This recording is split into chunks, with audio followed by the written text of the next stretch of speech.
Pranata Mongso atau ketentuan musim merupakan sistem penanggalan yang ada dalam kalender yang dikaitkan dengan aktivitas pertanian, khususnya untuk kepentingan bercocok tanam maupun untuk menangkap ikan.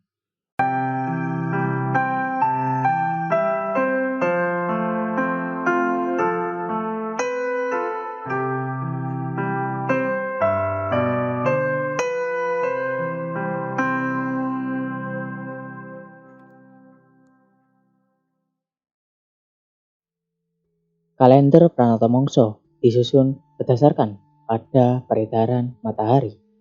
Kalender ini memiliki satu siklus dalam satu tahun dengan periode 365 hari atau 366 hari.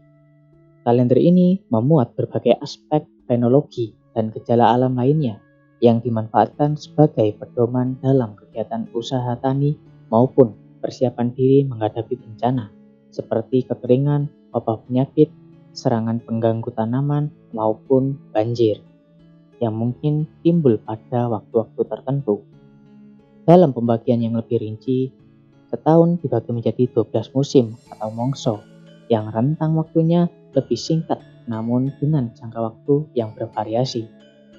Setahun menurut penanggalan ini dibagi menjadi 4 musim utama, yaitu musim kemarau atau ketiga yang berjumlah sebanyak 88 hari, lalu musim pancaroba menjelang hujan ataupun istilahnya ada labuh yang itu selama 95 hari, lalu ada musim hujan atau dalam bahasa Jawa disebut dengan rendeng yang berjalan selama 95 hari, dan yang terakhir adalah pancaroba akhir di mana musim hujan atau parang yang berjalan selama 86 hari.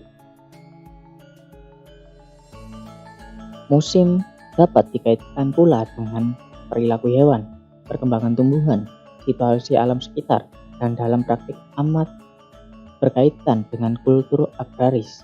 Berdasarkan ciri-ciri ini, setahun juga dapat dibagi kembali menjadi 4 musim utama dan 2 musim kecil, yaitu terang yang dimana ini adalah langit cerah, yaitu selama 82 hari, lalu ada semplah yang dimana ini merupakan musim yang banyak sekali penderitaan yang berjalan selama 99 hari, lalu dengan mongso kecil paceklek pada 23 hari pertama, lalu udan yang dimana ini merupakan musim hujan yang berjalan selama 86 hari, dan pangarep-arep yaitu musim yang penuh harapan, ini berjalan selama 98 atau 99 hari, dengan mongso kecil panen pada 23 hari terakhir. Dan untuk lebih jelasnya, penjelasan setiap 12 musim dalam tanggalan Jawa seperti ini. Yang pertama, ada mongso koso atau sebutannya adalah kartiko. Mongso koso adalah mongso pertama yang memiliki musim utama ketiga dan terang.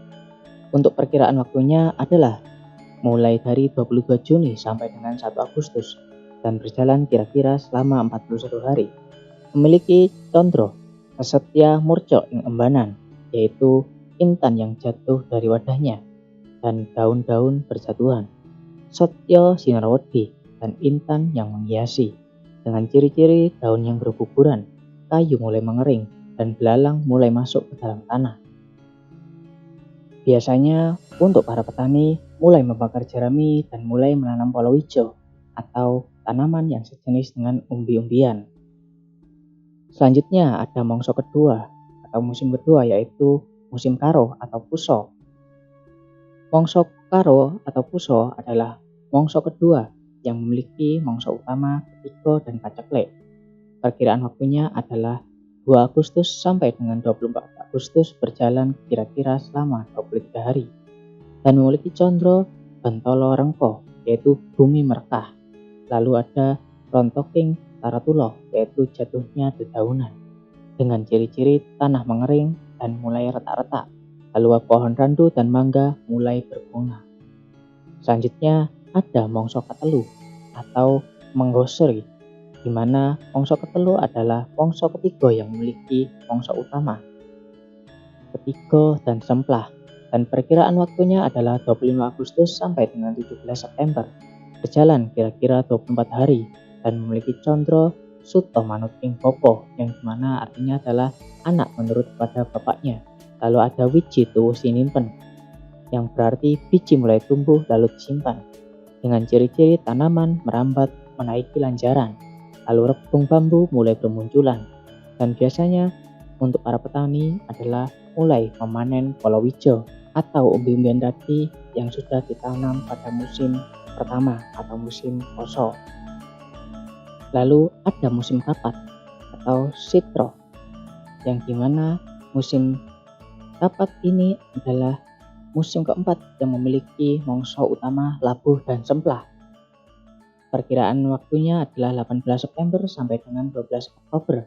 Berjalan kira-kira 25 hari, memiliki condro waspo pemembeng jroning kalbu, yang berarti air mata mengendang dalam kalbu atau mata air mulai menggenang.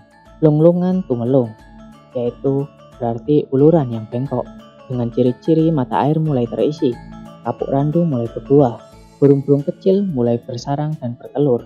Biasanya para petani mulai memanen palawija atau umbi-umbian saat menggarap lahan untuk dibuat tanam biji padi. Selanjutnya ada mangsa kelima atau manggolo. Mangsa kelima atau manggolo adalah musim kelima yang memiliki musim utama labuh dan semplah. Perkiraan waktunya adalah 13 Oktober sampai dengan 8 November. Berjalan kira-kira selama 27 hari. Memiliki condro pancuran mas sumawur ing jagat, yang berarti pancuran emas menyirami dunia. Pancuran muncar, yang berarti air mancur yang mengalir. Dengan ciri-ciri mulai adanya hujan besar, pohon asam Jawa mulai menumbuhkan daun muda, ulat mulai bermunculan, paron keluar dari liang, lempuyang dan temu kunci mulai bertunas. Biasanya para petani mulai memperbaiki selokan sawah dan membuat tempat mengalir air di pinggir sawah dan mulai menyebar biji padi. Selanjutnya adalah mangsa keenem atau naya. Mangsa keenem atau naya adalah musim keenam yang memiliki musim utama labuh dan udan. Perkiraan waktunya adalah 9 November sampai dengan 21 Desember. Berjalan kira-kira selama 43 hari. Memiliki condro rasa mulya kasucian, yang berarti rasa mulia dari kesucian, dan gentong pecah, yang berarti gentong pecah, dengan ciri-ciri buah-buahan seperti durian, rambutan, manggis, dan lain-lainnya mulai bermunculan. Burung belibis mulai kelihatan di tempat-tempat berair. Biasanya para petani menyebar benih padi di pembenihan. Selanjutnya ada mangsa kapitu atau palguno. Mangsa kapitu atau palguno adalah musim ketujuh yang memiliki musim utama rendeng dan udan. Perkiraan waktunya adalah 23 Desember sampai dengan 3 Februari. Berjalan kira-kira selama 43 hari. Memiliki condro wiso ketir ing maruto, yang berarti racun hanyut bersama dengan angin. Yang dimana ini menegaskan bahwa musim ini adalah musim yang banyak penyakitnya. Lalu selanjutnya udan rasa mulya, yang dimana berarti hujan membawa kemuliaan, dengan ciri-ciri banyaknya hujan dan mulai banyak sungai yang banjir. Biasanya para petani mulai memindahkan bibit padi menuju ke sawah. Mangsa kawolu atau wisoko. Mangsa kawolu atau wisoko adalah musim ke-8 yang memiliki musim utama rendeng dan pangarep-arep. Perkiraan waktunya adalah 4 Februari sampai dengan 28 atau 29 Februari. Berjalan kira-kira 26 atau 27 hari. Memiliki condro anjrah jeroning kayun, yang berarti keluarnya isi hati. Ya mungkin bisa dikatakan juga musim ini banyak kucing yang mulai kawin. Dan selain itu juga ada sari rasa mulya, yang berarti inti rasa yang mulia, dengan ciri-ciri musim ditandai dengan munculnya kucing yang mulai kawin, lalu padi mulai menghijau, uret mulai bermunculan di permukaan. Selanjutnya ada musim kasongo atau cito. Mangsa kasongo atau cito adalah mangsa ke-9 atau musim ke-9 yang memiliki musim utama rendeng dan pangarep-arep. Perkiraan waktunya adalah 1 Maret sampai dengan 25 Maret. Berjalan kira-kira selama 25 hari. Memiliki condro wedharing wacana mulya, yaitu munculnya suara-suara mulia. dan beberapa hewan mulai bersuara untuk memikat lawan jenis. Dengan ciri-ciri padi berbunga, jangkrik mulai muncul, tonggeret dan gangsir mulai bersuara, dan juga mungkin ada suara katak. Dan mungkin masih ada sisa-sisa banjir, mungkin masih muncul, dan bunga gelagah mulai berguguran. Selanjutnya ada mangsa ke-10 atau Srawana. Mangsa ke-10 atau Srawana adalah musim ke-10 yang memiliki musim utama Mareng dan Pangarep-arep. Perkiraan waktunya adalah 26 Maret sampai dengan 18 April. Berjalan kira-kira selama 24 hari, memiliki condro gedong minep jroning kalbu, yang berarti gedung terperangkap dalam kalbu, yang dimana ini merupakan masanya banyak hewan yang hamil atau bunting. Lalu ada juga wijiling locono, yaitu tumbuhnya locana. Dengan ciri-ciri padi mulai menguning, banyak hewan hamil dan burung-burung kecil mulai menetas dari telurnya. Lalu musim ke-11 adalah Mangsa Desta atau Padrowono. Mangsa Desta atau Padrowono merupakan mangsa ke-11 yang memiliki mangsa utama, mareng dan panen. Perkiraan waktunya adalah 16 April sampai dengan 11 Mei. Berjalan kira-kira selama 23 hari. Memiliki condro sesetya sinar wedi, yang berarti intan yang bersinar mulia. Lalu juga sekar lesahing jagat, yang memiliki makna bunga keindahan dunia. Dengan ciri-ciri burung-burung mulai memberi makan anaknya, buah kapuk dan randu mulai merekah. Lalu para petani mulai panen raya genjah, yang dimana ini juga panen padi dan juga maupun panen untuk tanaman yang berumur pendek. Selanjutnya untuk mangsa terakhir yaitu ada mangsa sodo atau asuci. Mangsa sodo atau asuci adalah musim ke-12 yang memiliki mangsa utama atau musim utama mareng dan terang. Perkiraan waktunya adalah 12 Mei sampai dengan 21 Juni. Berjalan kira-kira 41 hari dan memiliki condro tirta sah saking sasono, yang berarti air meninggalkan rumahnya, di mana kita jarang berkeringat karena udara dingin dan juga kering. Lalu ada Surya Numpang Harga, di mana matahari terang menerangi. Dengan ciri-ciri suhu mulai menurun dan terasa dingin, para petani mulai menanam palawija seperti kedelai, nila, kapas, dan juga saatnya untuk menggarap tegalan untuk persiapan menanam jagung.